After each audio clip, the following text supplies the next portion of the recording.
far it is from the wall, because you've got it at an angle here. You can do that. If you're doing a table, for example, and you feel that the table's been moved during a struggle and you want to capture that, you can gather one leg of the table and then get another leg of the table, and you fix that table. You don't have to measure all 4 legs in order to fix something in place. So, now, the other way we do things is we can take these kinds of measurements and do this outdoors as well. Outdoors is a little tougher because finding fixed points can be difficult. So I have a diagram here, and you see I have a house, and house becomes my main fixed point. So what I do is I take an arbitrary point in the field. Doesn't matter what it is. I pound a stake in there, and that becomes the fixed point from which I'm going to make a horizontal, and I can use a tape measure to do this.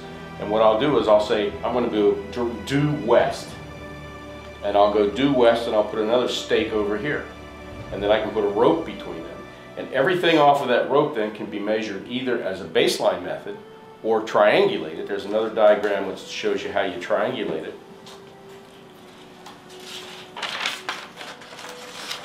Here, or you can mix and match. You don't. If one is, if you want to baseline something, you can. If you want to triangulate, you can. If you're going to triangulate it, then you're going to determine arbitrary points along here that become reference points, and you'll know how many inches from the stake to that point. And then from the stake, you can triangulate to a body, or to a knife, or to a pair of gloves, or whatever it happens to be, back down to reference point number 1 to the stake. That triangulates that and fixes that piece of evidence in that outdoor setting. Okay, you're going to get an opportunity to do this next week. It may be snowing, but you'll get a chance to do it. Anyway, so what we want you to do is to break up into your groups again. One group is going to measure one room, the other group is going to measure another room.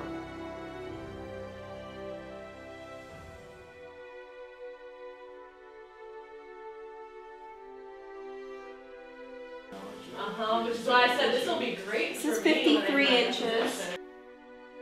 The entire window is 45.75.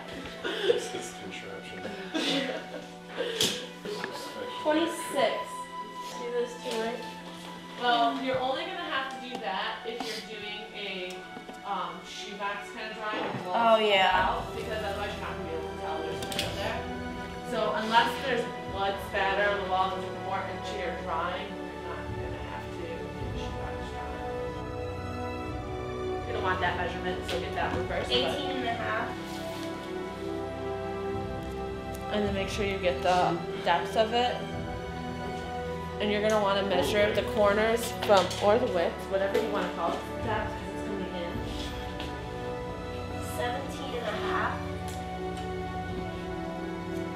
And you're going to want to get the fridge from the corners of the wall, like from the wall to the corners where the corner comes out. Probably that one.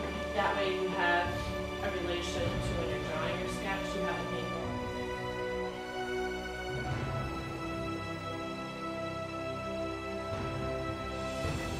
Put measurements on the rough sketch, you can if you want to.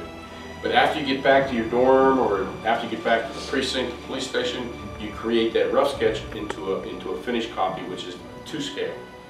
The rough sketch is not to scale.